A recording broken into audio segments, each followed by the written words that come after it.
Secourue par un ange gardien, l'expérience de Madame Ingrid Wenger. Madame Wenger, quand vous étiez une jeune femme, vous avez vécu une expérience de mort imminente. Qu'est-ce qui s'est passé? Qu'est-ce qui a mené à cela? Ce qui a mené à cela est une triste histoire. J'ai eu une enfance très difficile. J'ai grandi sans parents. J'étais pratiquement une enfant de la rue. J'ai beaucoup été maltraitée en grandissant. Je me suis vue rejetée. J'ai beaucoup subi la solitude. Bien sûr, je souhaitais faire partie d'une famille.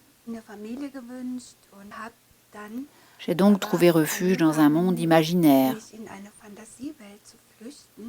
Des contes, des fées, des elfes. Mais par-dessus tout, pour moi, il y avait Dieu. Il y avait également les anges gardiens. Je pense que cette certitude m'a beaucoup aidée à travers les épreuves.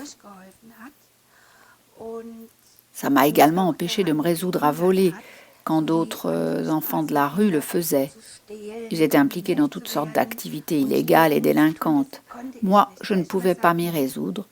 Je savais que j'étais observée. Dieu ne souhaitait pas cela.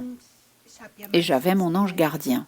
Il était très important pour moi car j'étais obligée de dormir à la rue.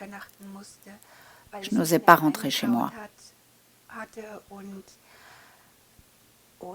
Sans cette certitude que j'ai toujours eu un ange gardien derrière moi, ma vie aurait été tout à fait différente. J'ai ensuite atteint mes 14 ans et il m'a fallu alors réfléchir à la suite.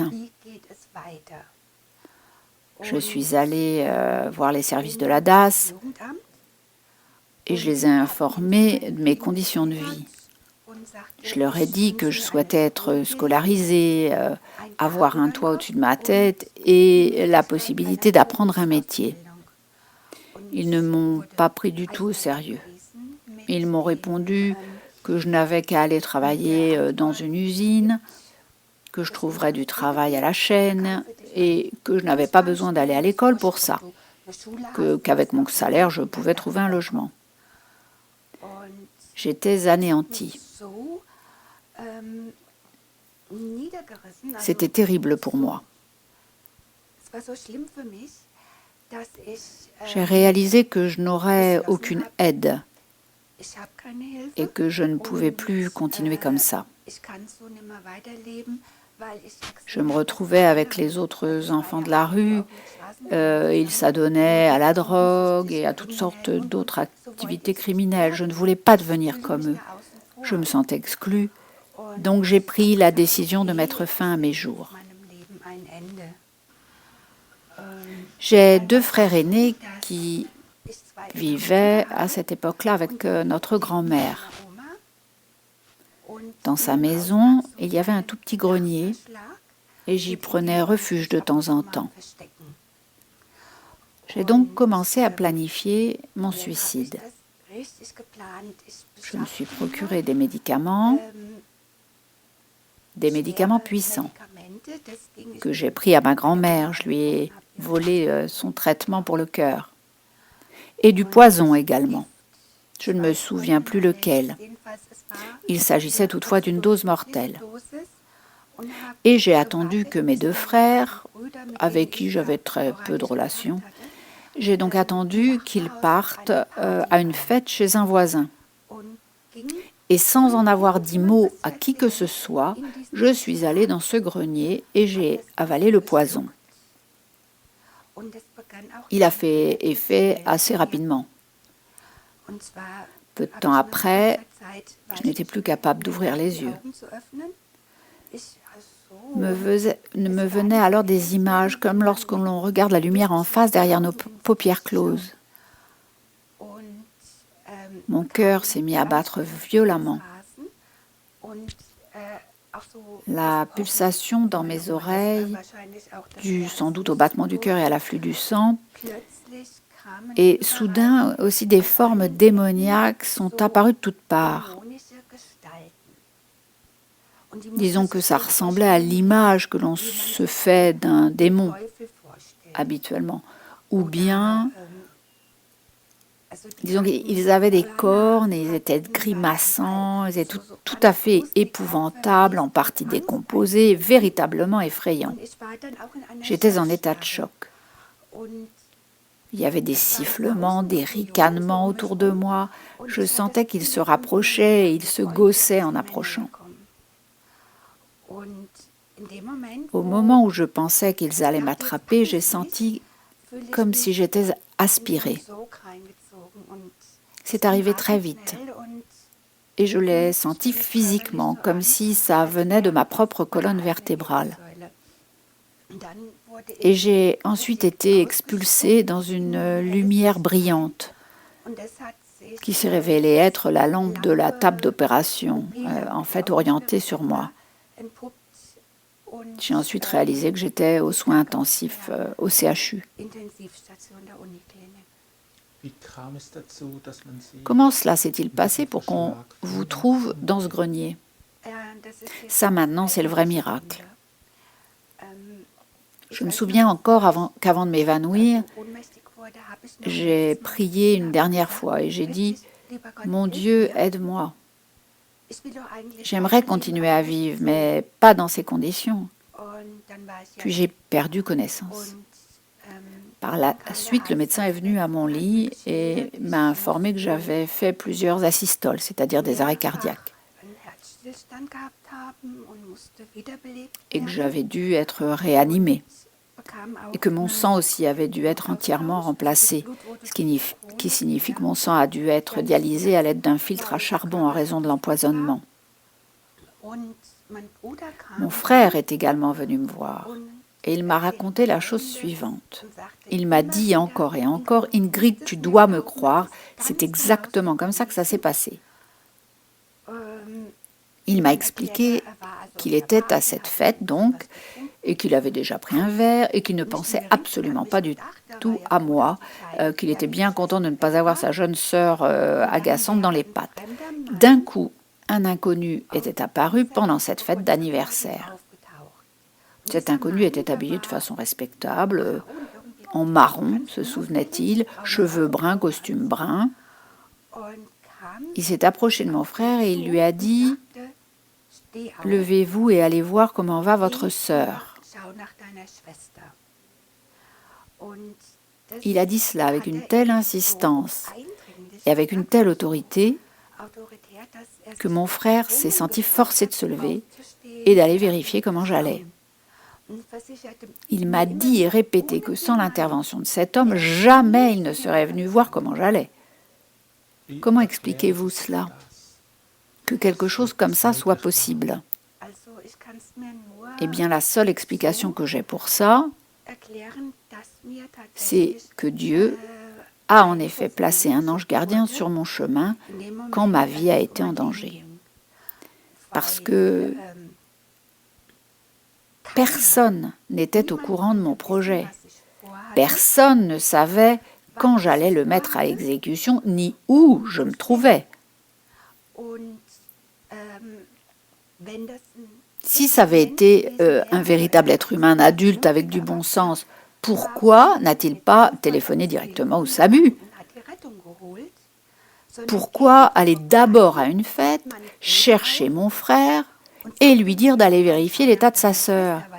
Ce comportement fait perdre beaucoup de temps. Ça ne pouvait être que mon ange gardien, quoi d'autre? Que s'est-il passé après votre séjour à l'hôpital? Il y a eu un deuxième miracle. En raison de ma tentative de suicide, qui était grave, il y a eu une enquête. J'ai expliqué ce qu'avait été ma vie et une des personnes présentes lors de l'audition au tribunal, son nom était le docteur Anne, il a été tellement impressionné par mon histoire qu'il s'est proposé comme tuteur et il m'a aidé à trouver un foyer dans un ordre religieux d'infirmières. Après 2 ans et demi, j'ai passé mon BEPC et pour ensuite poursuivre et devenir infirmière. Plus tard dans votre vie, vous avez vécu une autre expérience particulière. Pourriez-vous, s'il vous plaît, la décrire? C'est arrivé alors que j'étais toute jeune conductrice. C'était ma première voiture, une vieille coccinelle. À cette époque, j'habitais à Diez, en Allemagne, au nord de Francfort, dans une résidence pour infirmières, et j'allais faire une visite à Koblenz. Je voulais me dépêcher de rentrer chez moi. À l'époque, il n'y avait pas d'obligation de mettre une ceinture de sécurité. J'étais assise bien confortablement dans ma coccinelle, comme dans un fauteuil. Et sur cette route de campagne, j'allais à tombeau ouvert. Toutefois, j'ai soudain eu l'impression que quelqu'un était assis à côté de moi dans la voiture. Je ne l'ai pas vu, mais c'était une présence masculine. Il m'a dit « Ingrid, attache ta ceinture ». Mais j'ai accéléré et il m'a dit « Regarde, ta ceinture est tout emmêlée ». Il me l'a dit ainsi, puis il a ajouté « Mets ta ceinture ». Dans l'insouciance de ma jeunesse, j'ai à nouveau dit non. J'étais trop paresseuse pour mettre ma ceinture. Donc après cette conversation où j'ai répété que je ne voulais pas faire ça, et tout ce que je voulais, c'était de me dépêcher de rentrer chez moi, dans un flash, tout d'un coup, en quelques secondes, j'ai eu la vision de personnes qu'on extrayait d'une voiture à travers le pare-brise. Et ces personnes avaient des blessures caractéristiques. Ça m'a tellement effrayée que j'ai quitté la route de campagne pour me garer sur le bas-côté, dénouer les nœuds de ma ceinture avant de la mettre. Et j'ai demandé donc à ce voisin invisible, donc, est-ce que ça va là maintenant? Ou quelque chose comme ça. Et la réponse a été oui. Donc bien sûr, à nouveau à tombeau ouvert en direction de Diez. Et il y avait une descente. À mi-chemin dans la descente, les roues avant de ma coccinelle se sont bloquées. En tant que jeune conductrice, j'ai fait ce qu'il ne fallait pas. Et la voiture a commencé à déraper. Et d'après les informations données ensuite par un témoin, la voiture a fait 5 tonneaux avant de s'immobiliser en bas de la colline. La voiture était entièrement détruite, mais moi, j'en suis sortie indemne parce que j'avais ma ceinture. Pouvez-vous expliquer qui était cette voix? Mon instinct me dit que ça ne pouvait être que mon ange gardien. L'ange gardien de mon enfance, qui m'a toujours accompagnée. Quelles conséquences ont eu toutes ces expériences particulières sur votre vie par la suite? Je ne peux pas vraiment dire. À cette époque, j'étais bien trop préoccupée par ma vie. Il y avait beaucoup de stress parce que je devais me mettre à niveau dans mes études. Ce que les autres n'avaient pas à faire, ils l'avaient fait naturellement. La seule chose que je savais, c'est qu'il me fallait toujours être une bonne personne. J'ai eu la chance de devenir infirmière et de pouvoir faire du bien aux autres. Et ainsi, je pouvais faire mon mieux. J'ai constaté, toutefois, dès que j'ai été en formation, que j'avais des compétences particulières. Je pouvais toujours anticiper sur l'état d'un patient.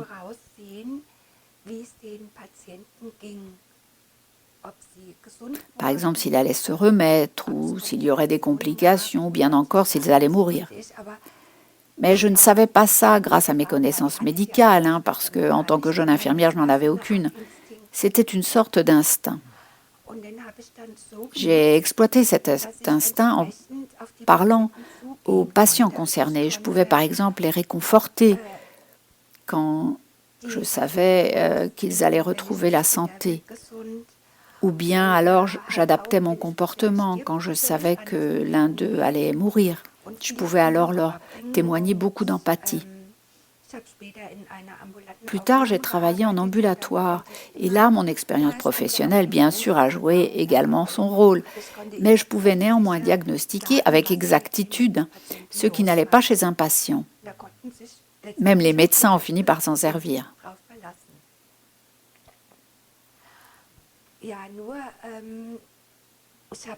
Je savais qu'il y avait ces compétences particulières, mais après avoir vu ces démons, J'avais toujours peur parce que je ne savais jamais de quel côté venaient ces informations, si elles venaient du côté du démon ou du côté du divin. Je n'arrivais pas à le gérer. Il m'a fallu de nombreuses années avant de rencontrer des gens à qui j'ai pu raconter mon histoire et qui m'ont cru. Et seulement maintenant, je réalise le miracle derrière tout ça. C'est-à-dire que tout au long de ma vie, j'ai été protégée par un ange gardien, au moins un ange gardien, qui m'a sauvé la vie au moins à 2 reprises.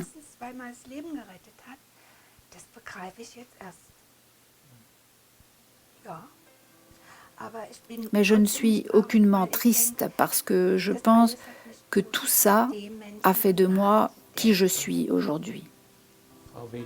Madame Wenger, merci beaucoup pour cette interview. Je vous en prie.